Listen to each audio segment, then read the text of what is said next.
हमें आज क्या करना है।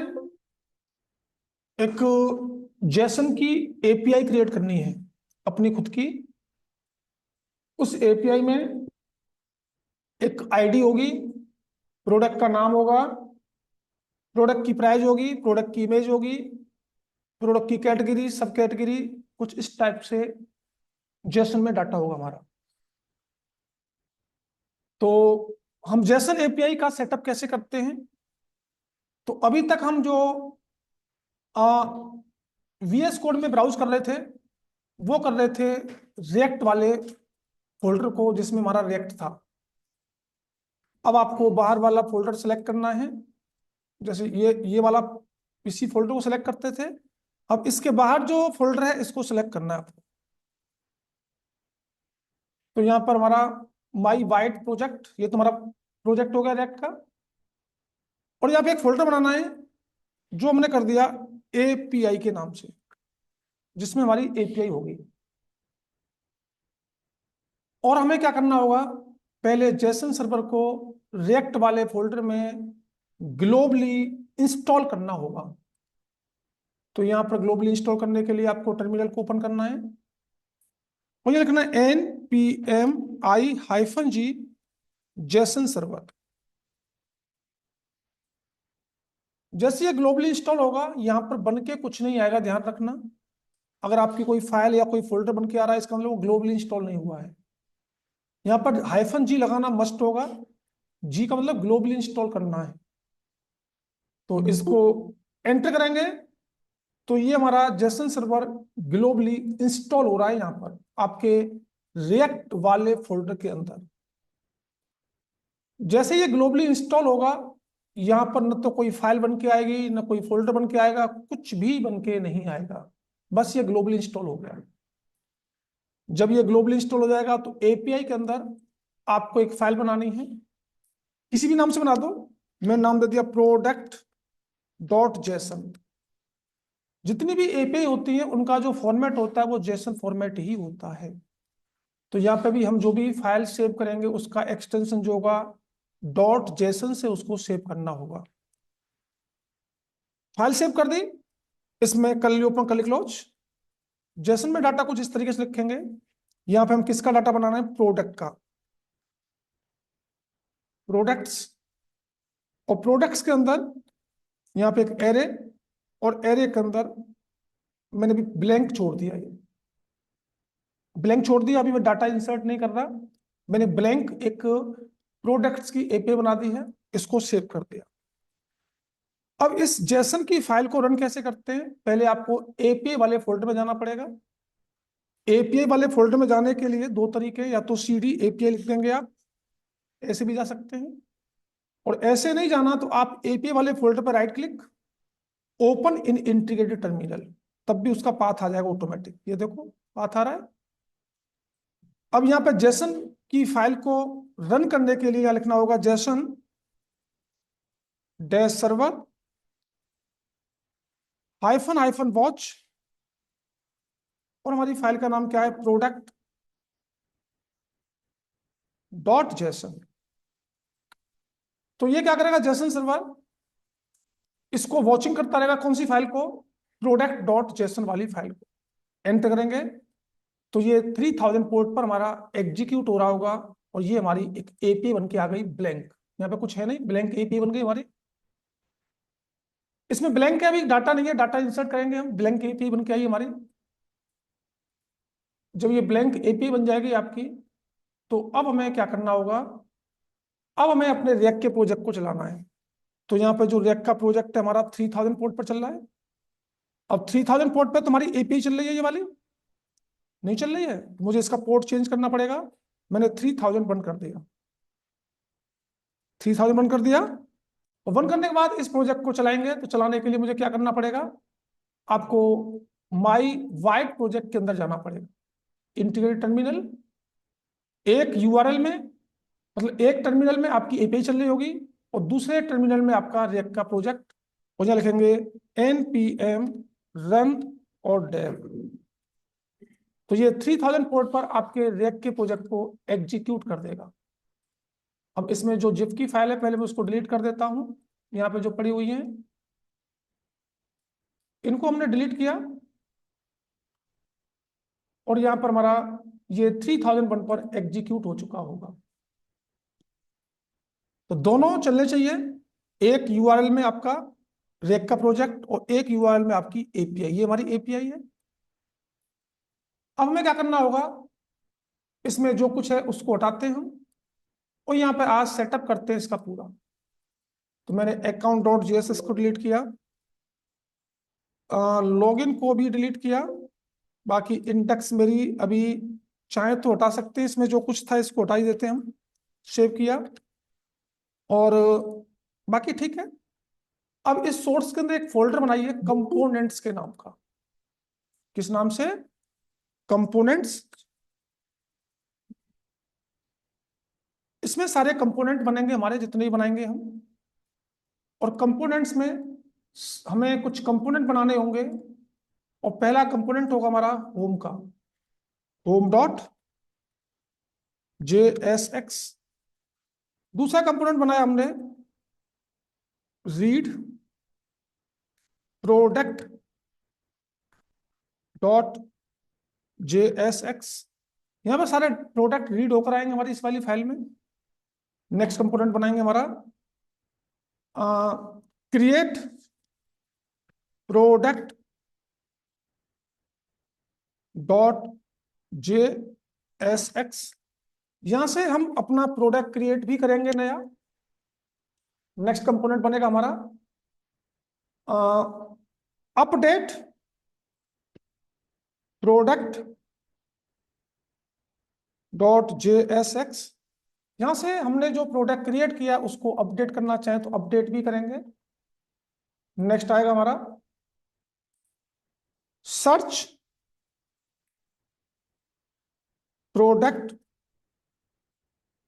Dot JSX। हम चाहें तो अपने प्रोडक्ट को सर्च भी कर सकते हैं, बाकी और देखेंगे जिसकी नीड पड़ेगी। फिलहाल में इतने ही कंपोनेंट बनाएंगे, और इन सारे कंपोनेंटों को आप क्या बना दें, फंक्शन बेस्ड ही बना दें। RFCE सबको फंक्शन बेस्ड बना दीजिएगा। और फंक्शन बेस्ड बनाने के बाद अब हमें इनकी राउटिंग भी करनी होगी। तो इनकी राउटिंग करने के लिए हमें कहाँ जाना पड़ेगा, app.jsx पर। यहां पर जो कुछ है इसको हटा दें, RFCE, और यहां पे हमने रिएक्ट फ्रेगमेंट का यूज किया। और सबसे पहले इन सारे कंपोनेंटों को यहां पर इंपोर्ट कराइए। Import home, import read product, import create product, import create हो गया update product, import search product. सारे प्रोडक्ट हमारे इंपोर्ट हो चुके हैं यहाँ पर। इनको बंद कर देते हैं हम सबको। अब यहाँ पर राउटिंग बनाने के लिए हमें रिएक्ट राउटर डोम से कुछ चीजों को इंपोर्ट करना होता है। कहां से करना है, फ्रॉम रिएक्ट राउटर डोम से हमें क्या क्या चाहिए, ब्राउजर राउटर, दूसरा चाहिए रूट्स, और तीसरा चाहिए रूट। यही चाहिए थे। यहां पर हमने ब्राउजर राउटर ओपन क्लोज, उसके बाद रूट्स ओपन क्लोज,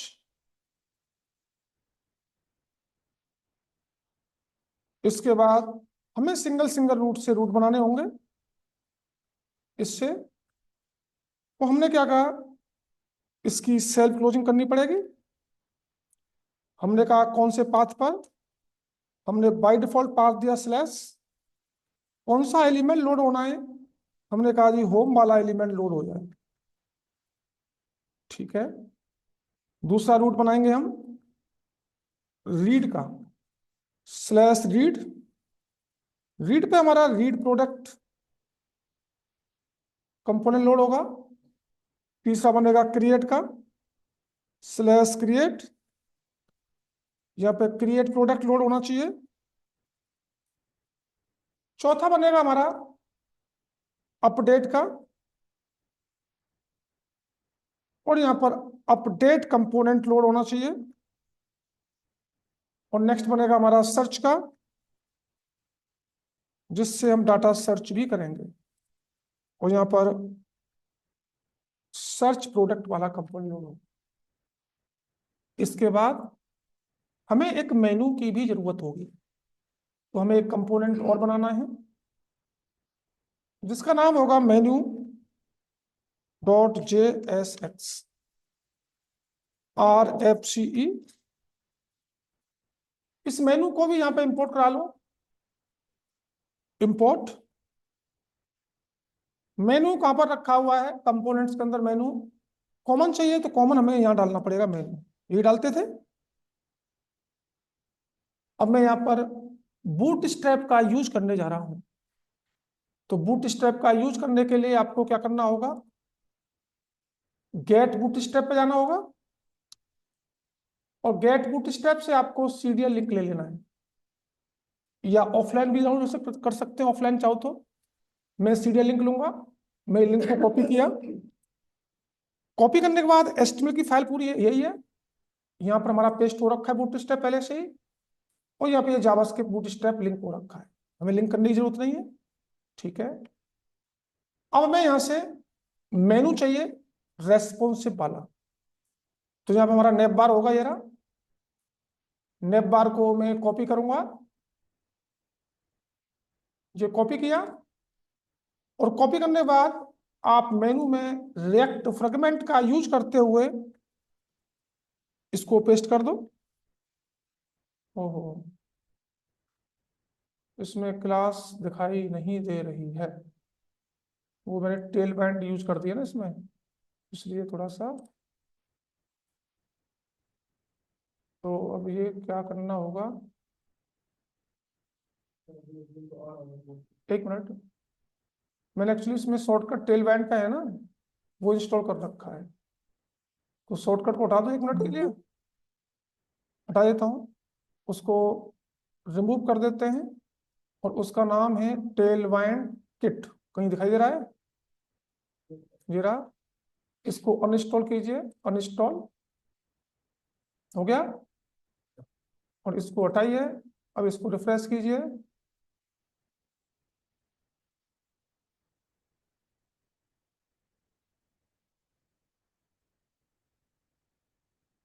और यहाँ पर हमें दोबारा से मेनू को ओपन करना होगा। दोबारा से मेनू को ओपन करते हैं हम। मेनू ये है, इसको एक बार हटाइए। हटाने के बाद मैंने दोबारा से पेस्ट किया। अब भी आ रहा है? अब तो नहीं आना चाहिए, कोई बात नहीं, आने दो, हट जाएगा अपने आप। तो जब मेनू आ रहा होगा, हमारा मेनू आ चुका है। अब मुझे क्या करना पड़ेगा? जहां जहां क्लास से पहले क्लास नेम चेंज करना पड़ेगा, नहीं करना पड़ेगा? तो अब ये क्लास नेम चेंज करना पड़ेगा जी, एक एक करके ही करना पड़ेगा, और कोई ऑप्शन नहीं है।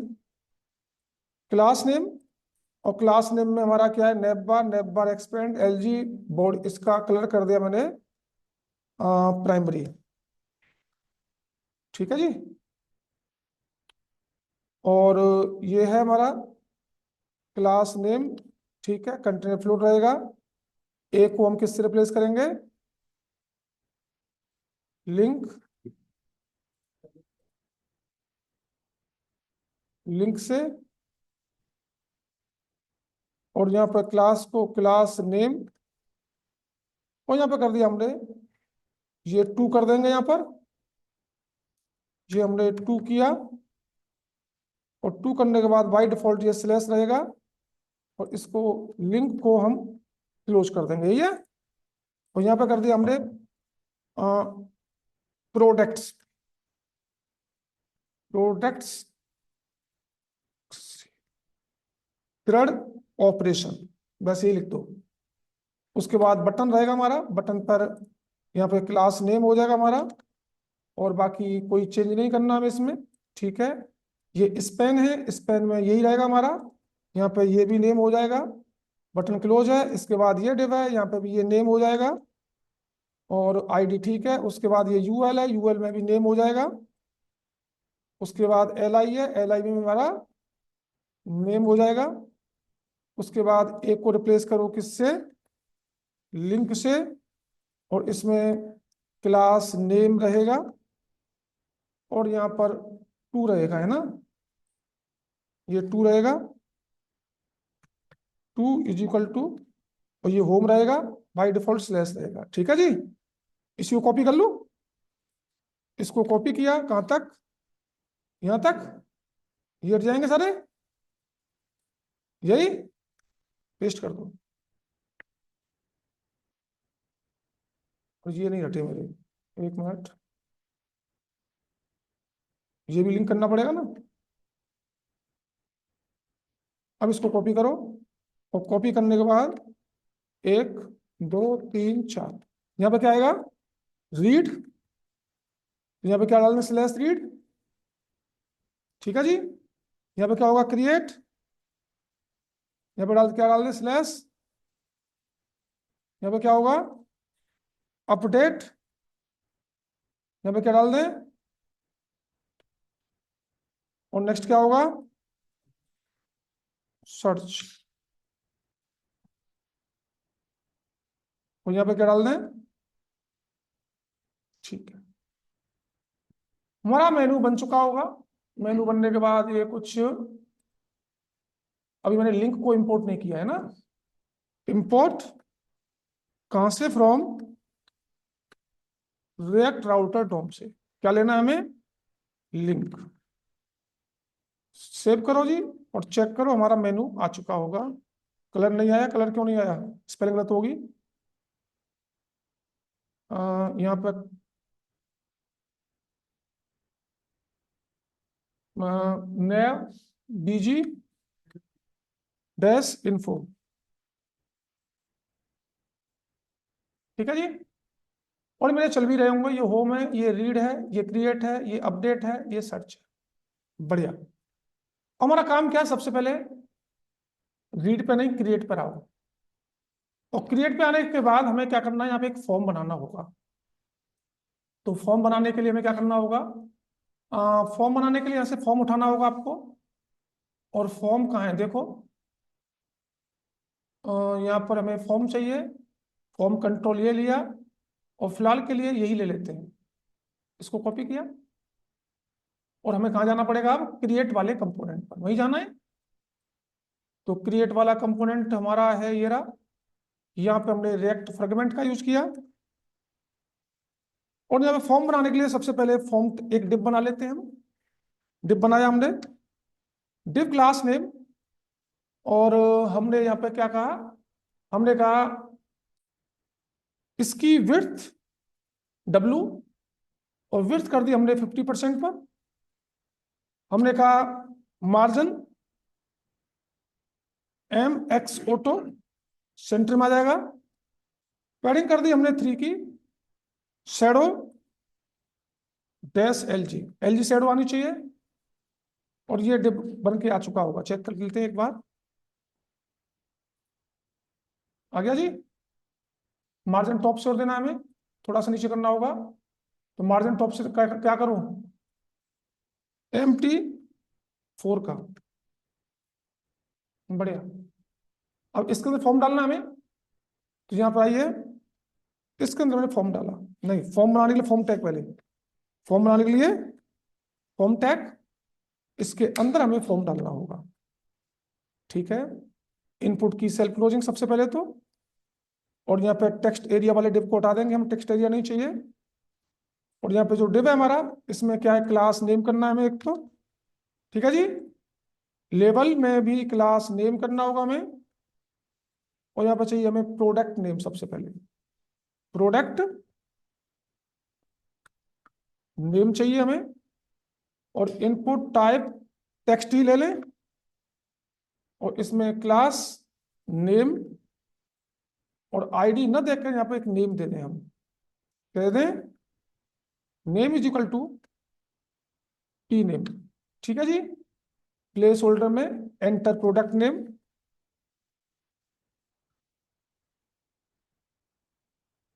एक बन गया हमारा फील्ड, और तो कोई क्लास वगैरह कुछ नहीं करनी है, ठीक है।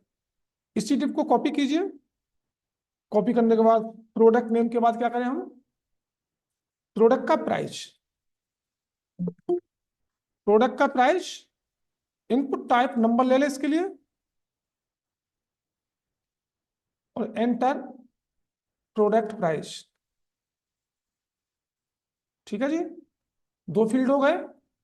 और क्या लेना है, और बताओ क्या ले लूं, आईडी नहीं। और यहां पर एक लेना है हमें कैटेगरी, क्या लेना है, प्रोडक्ट कैटेगरी। और कैटेगरी में किया इनपुट टाइप टेक्स्ट ही, नेम कैटेगरी, और एंटर प्रोडक्ट कैटेगरी। उसके बाद क्या करूं,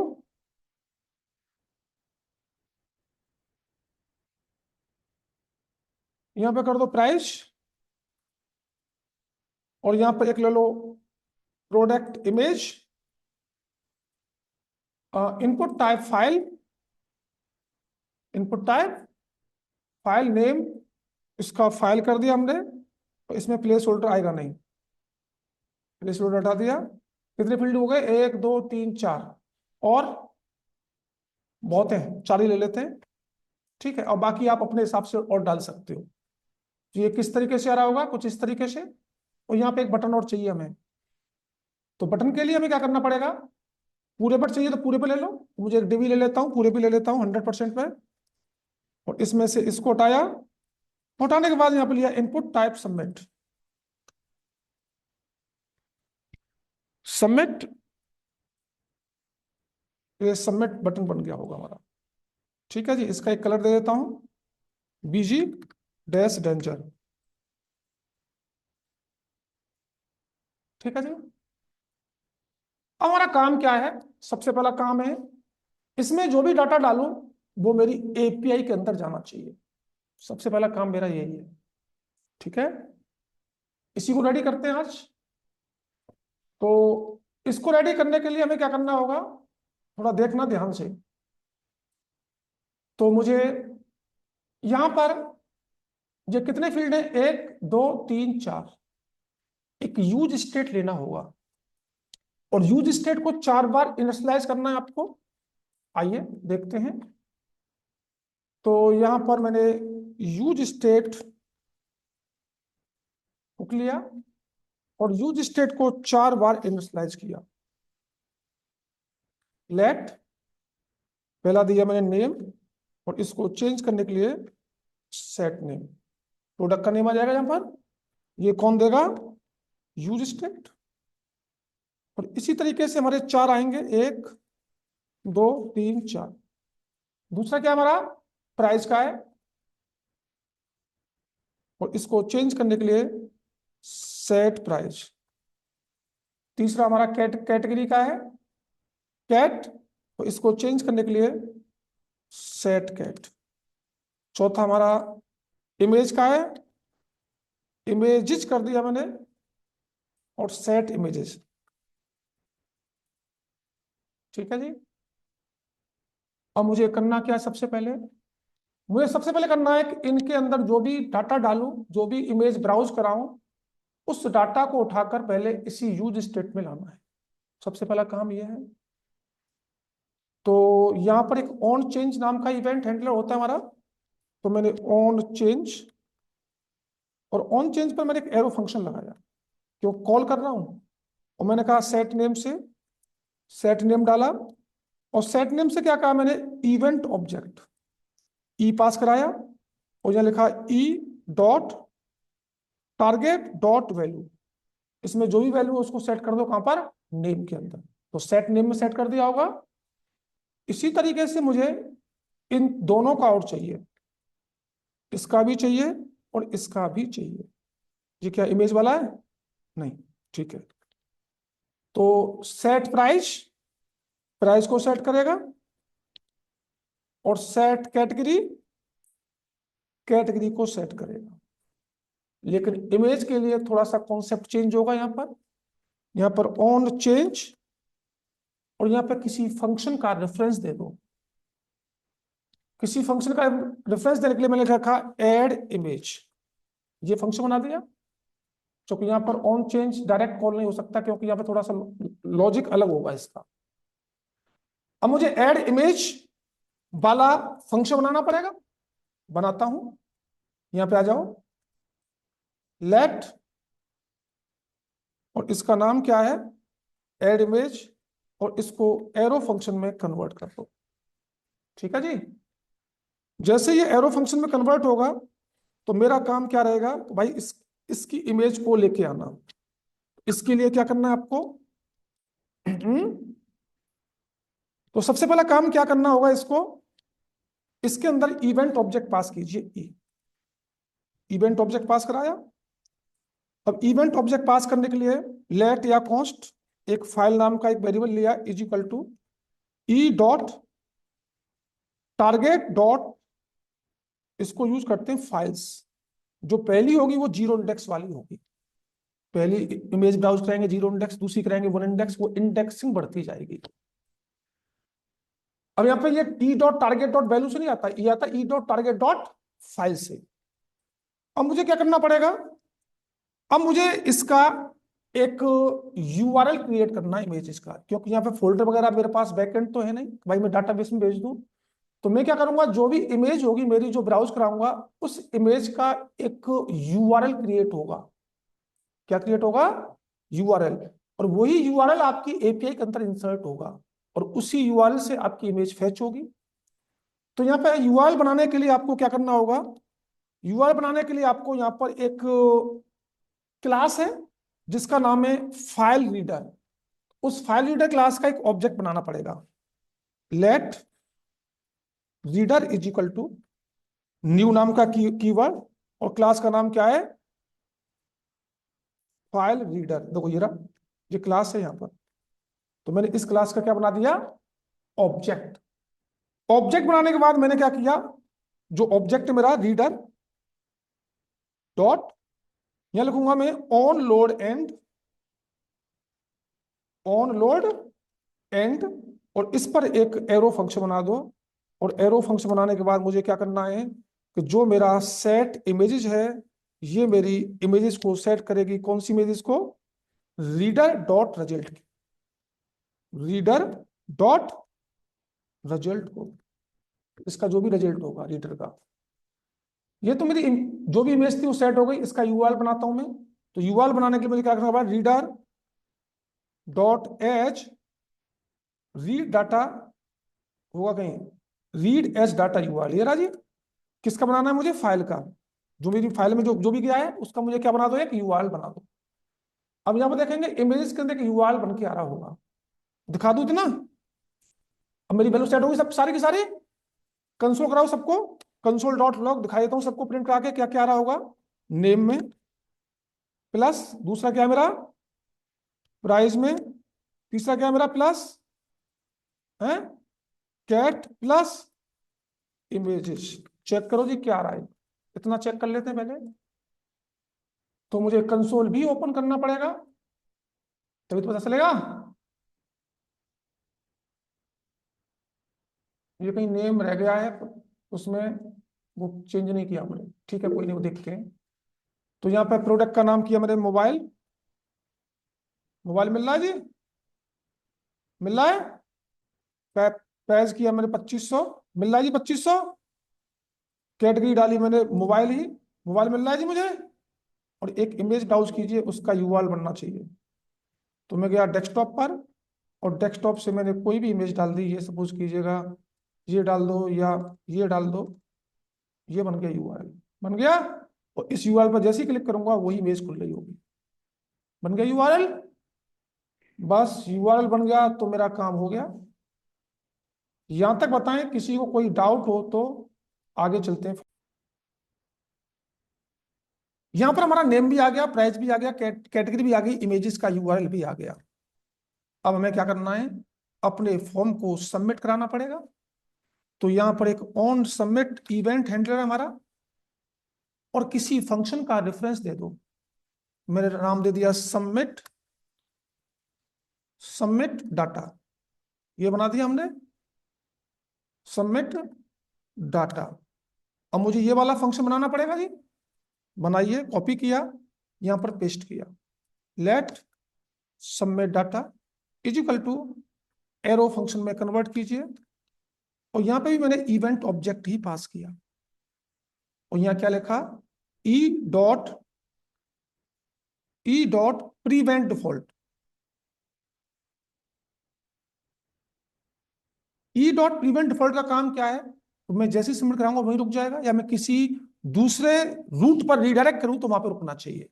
अगर आप ई डॉट प्रीवेंट डिफॉल्ट नहीं लगाएंगे तो ये जिस रूट पर रीडायरेक्ट करना चाहते हैं वहां से जाएगा तो फिर वापस आ जाएगा। तो हमें इसको क्या करना पड़ेगा, क्रिएट होने के बाद रीड वाले पर भेजना पड़ेगा। अब हमें क्या करना होगा, यहां पे करने के लिए आपको बताना पड़ेगा जी, एपीआई के अंदर जो डाटा इंसर्ट होगा उनके भाई की और वैल्यू का पेयर देना पड़ेगा, तो नाम क्या रखना है। इसके लिए आपको क्या करना पड़ेगा, यहाँ पे एक ऑब्जेक्ट बनाना है आपको, और उस ऑब्जेक्ट के अंदर, तो यहाँ लिखा let total data is equal to, एक ऑब्जेक्ट बना दिया हमने। अब हमने प्रोडक्ट का नाम ये की दे दिया, इस प्रोडक्ट के नेम में क्या जाना चाहिए, हमारा नेम की वैल्यू, जो नेम ऊपर है हमारा यही जाना चाहिए जी। दूसरा बनाएंगे प्राइस का ही, प्राइस में क्या जाना चाहिए, प्राइस की वैल्यू। तीसरा किसका बनेगा, कैटेगरी में किसकी वैल्यू जाएगी, कैटेगरी। और चौथा क्या है हमारा, और इसका नाम कर दिया, सोर्स कर दो इसका नाम SRC, तो इसमें किसकी वैल्यू जाएगी, इमेजेस की। सारी वैल्यू स्टोर हो गई। अब यहां पे क्या करना है, क्रिएट करने के लिए, अब मैंने एक्सोस मेथड बताया था, याद है आपको भाई, एक्सोस मेथड, मैंने एक्सोस मेथड को शायद इंस्टॉल भी कराया होगा, दिखाते हैं, ये इंस्टॉल हो रखा है देखो, हमने जब न्यूज एपीआई कराई थी तो वहां पर एक्सोस को यूज किया था। तो मैं क्या करूंगा, इसी एक्सोस को यहां पर इंपोर्ट करना पड़ेगा। इंपोर्ट क्या नाम है, एक्सोस कहां से, फ्रॉम एक्सोस। और मैंने बताया था एक्सोस के हमारे 4 मेथड होते हैं, गेट करने के लिए गेट मेथड, क्रिएट करने के लिए पोस्ट मेथड, डिलीट करने के लिए डिलीट मेथड, और अपडेट करने के लिए अपडेट मेथड। तो यहां पर एक्सॉस, अब यहां पे आ जाओ, डॉट क्रिएट करना है तो आपका कौन सा मेथड आएगा, पोस्ट। अब गेट नहीं आएगा, यहां पर पोस्ट मेथड। कहां पर क्रिएट करना है, उस एपीआई का यूआरएल, हमारी एपीआई का यूआरएल ये रहा, यहीं पे क्रिएट करना है जी। कॉमा लगाया, क्या डाटा इंसर्ट करना है, टोटल डाटा, टोटल डाटा ही तो इंसर्ट करना है। आपको पता होगा ये प्रोमिस बेस्ड होता है, तो प्रोमिस को रिजोल्व करने के लिए डॉट देन, और देन क्या लेता है हमारा, एक कॉल बैक, और यहां पे एक पैरामीटर डालेंगे आप RES, और बस मैं अब चेक टेस्ट करूं तो मेरा डाटा एपीआई के अंदर इंसर्ट हो जाना चाहिए। आइए चेक करते हैं इतना, इसको सेव कीजिए। भाई अभी रीडायरेक्ट वगैरह नहीं कर रहा, क्योंकि रीड वाले पर भी कुछ है नहीं वहां पर, मैं रीडायरेक्ट इसलिए नहीं कर रहा अभी। आप चाहे तो रीडायरेक्ट भी कर सकते हैं, कर देता हूं। तो रीडायरेक्ट करने के लिए मुझे क्या करना पड़ेगा, यहां पर यूज नेविगेट हुक को लेना पड़ेगा, और यूज नेविगेट हुक किसका पार्ट है, रिएक्ट राउटर डॉम का। इंपोर्ट क्या लेना है, कहां से लेना है, फ्रॉम, हाँ, रिएक्ट राउटर डोम से क्या लेना होगा, हुक, हुक का नाम है यूज नेविगेट। इसको यूज कब करते हैं, जब एक रूट से दूसरे रूट पर रिडायरेक्ट होना होता है, तो यूज नेविगेट हुक को इनिशियलाइज भी करना होगा। Let navigate is equal to कौन देगा, यूज नेविगेट। अब इस नेविगेट की हेल्प से आप क्या करेंगे, यहां पर इसको रिडायरेक्ट कर देंगे कौन से रूट पर, स्लैश रीड वाले रूट पर। ठीक है जी, आओ चेक करते हैं। इसको सेव किया, और सेव करने के बाद यहाँ पे आए, इसको हटाइए, और इसको एक बार रिफ्रेश कीजिए आरडी। ठीक, यहाँ पर डालता हूं पहले स्मार्ट मोबाइल, प्रोडक्ट का प्राइस कर दिया हमने 78500। इसकी कैटेगरी मैंने मोबाइल ही दे दी, और एक मोबाइल की इमेज को ब्राउज करा दीजिएगा। मोबाइल की इमेज ब्राउज कराएंगे हम, यहाँ पर होगी इमेज ना, प्रोडक्ट के अंदर होंगी, इसको करा दें। रीड प्रोडक्ट पे रीडायरेक्ट हो गया, रीलोड नहीं हुआ, देख रहे होंगे। इसको रिफ्रेश करें, आईडी ऑटो जनरेट हुई यहाँ पर, प्रोडक्ट का नाम ये रहा हमारा, प्राइस का नाम ये रहा हमारा, कैटेगरी ये रही और इमेज ये रही। अगर आप इस वाले यूआरएल को कॉपी करते हैं, मैंने कॉपी किया पूरा यूआरएल, और कॉपी करने के बाद अपने ब्राउजर पर पेस्ट करते हैं, तो वहां पर वही इमेज आ रही होगी जो आपकी थी, वही इमेज आ रही है जी, बन गया यूआरएल। अब बड़ा छोटे से क्या करना भाई, यूआरएल चाहिए, यूआरएल बन गया यार। तो कौन सी ये फाइल, हमें तो ये इमेज चाहिएगी। अब इसमें कितना भी प्रोडक्ट अपलोड कर सकते, एक प्रोडक्ट अपलोड हुआ, दूसरा कीजिए, क्रिएट पे आ जाओ, हमने करा शर्ट,